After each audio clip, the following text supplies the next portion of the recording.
तो सवाल जवाब और फिर बवाल। जी हां, मध्य प्रदेश में यह सिलसिला बना हुआ है। मध्य प्रदेश विधानसभा के मानसून सत्र के दूसरे दिन भी कांग्रेस ने जोरदार हंगामा किया। नेता प्रतिपक्ष शुभंकर सिंघार के नेतृत्व में विपक्ष ने मंत्री विजय शाह को हटाने की मांग की। सिंघार ने भैंस के आगे बीन बजाकर अनोखा विरोध दर्ज कराया। उन्होंने कहा कि सरकार अब इतनी निष्क्रिय हो गई है कि मुद्दे उठाना भैंस के आगे बीन बजाने जैसा हो गया है। विपक्ष ने युवाओं के रोजगार और किसानों की अनदेखी का भी आरोप लगाया। तस्वीरें आपको दिखा रहे किस तरह से विपक्ष के जो विधायक हैं वो विधानसभा पहुंचे और एक प्रतीकात्मक तौर पर भैंस के आगे बीन बजाते हुए प्रदर्शन किया और यह आरोप लगाया कि सरकार इतनी ज्यादा निष्क्रिय हो चुकी है कि जमीन के जो मुद्दे हैं वो सरकार को सुनाई नहीं देते। ऐसे में ये जो स्थिति है वो भैंस के आगे बीन बजाने जैसी है। और आज मध्य प्रदेश विधानसभा के मानसून सत्र का दूसरा दिन है। आपको बता दें कि पहला दिन भी काफी हंगामा विपक्ष के सदस्यों ने किया था और दूसरा दिन भी काफी हंगामेदार रहा है। किस तरह के मुद्दों पर चर्चा हुई है, कौन कौन से विषय सदन में लाए गए जिस पर चर्चा हुई, बात हुई और फिर हंगामा हुआ, विपक्ष का प्रदर्शन किस तरह से रहा, ये जानने के लिए हम रुख कर लेंगे भोपाल का, जहां से हमारे सहयोगी हमारे साथ जुड़ेंगे और वो बताएंगे कि किस तरह से मध्य प्रदेश विधानसभा की जो कार्रवाई है वो आज दूसरे दिन देखने को मिली है। लेकिन फिलहाल प्रतिक्रियाओं का दौर भी शुरू हुआ। विधानसभा के सत्र के दूसरे दिन किस तरह की प्रतिक्रियाएं सामने आई, विपक्ष के नेताओं ने और सत्ता पक्ष के नेताओं ने अपनी बात रखी है, आपको सुनाते हैं।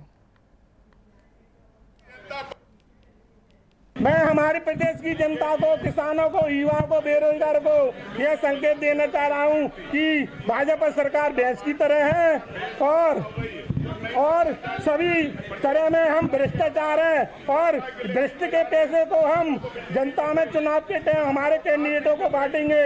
भाजपा सरकार का नियम है, भ्रष्टाचार के पैसे से चुनाव जीतते हैं। बिन बजाने पे भैंस कभी हटती नहीं है।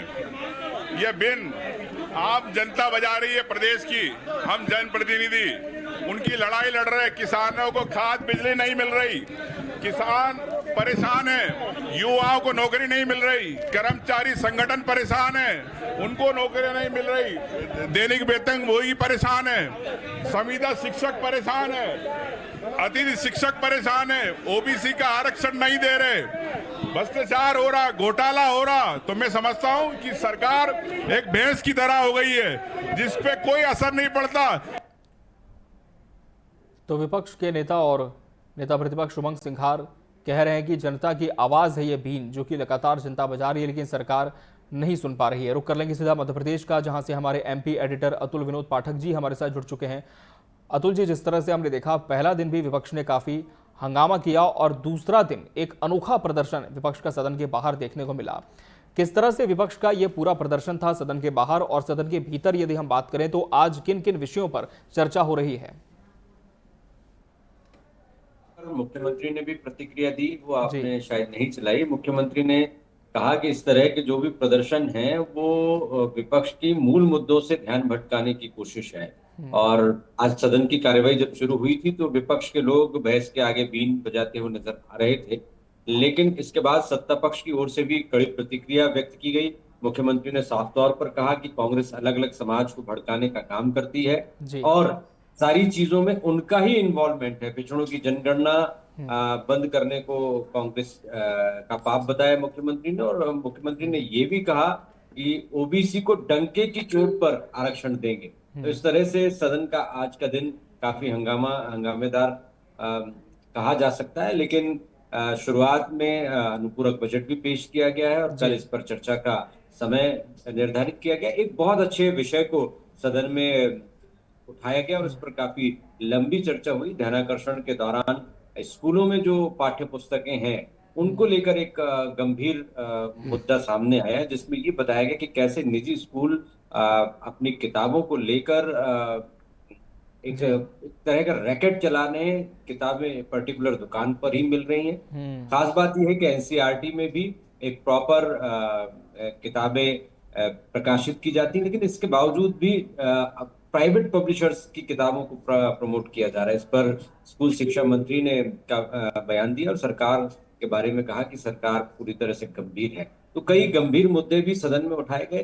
खास बात यह है कि सदन का फ्लोर आवाज उठाने के लिए है, अपनी बात मुंह से रखने के लिए। इस तरह के प्रदर्शनों की सदन के अंदर और बाहर मुझे लगता है कि किसी तरह की उपयोगिता नहीं रह जाती, क्योंकि सदन की उपयोगिता तो इसी में है कि सदन के सदस्य अपनी बात तथ्यों और तर्कों के साथ सदन के अंदर फ्लोर पर खड़े होकर एक विपक्ष के सदस्य के नाते या सत्ता पक्ष के सदस्य के नाते रखें। इस तरह के प्रदर्शनों से सिर्फ आकर्षण हासिल किया जा सकता है, लेकिन तथ्यपरक बहस को बढ़ावा या सदन की गरिमा को बढ़ावा नहीं दिया जा सकता।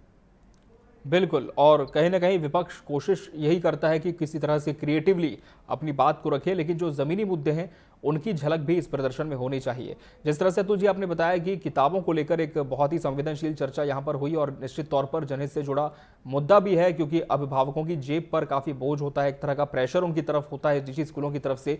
इस पर चर्चा होगी, लेकिन आने वाले घंटों की अगर हम बात करें, दिनों की बात करें, तो और कौन कौन से जो मूल विषय हैं जनमानस के, वो सदन में लाए जा सकते हैं? देखिए, अभी अनुपूरक बजट पर चर्चा होगी तो उसमें कई मुद्दे आएंगे, बजट जी। के सदुपयोग को लेकर मुद्दे आएंगे।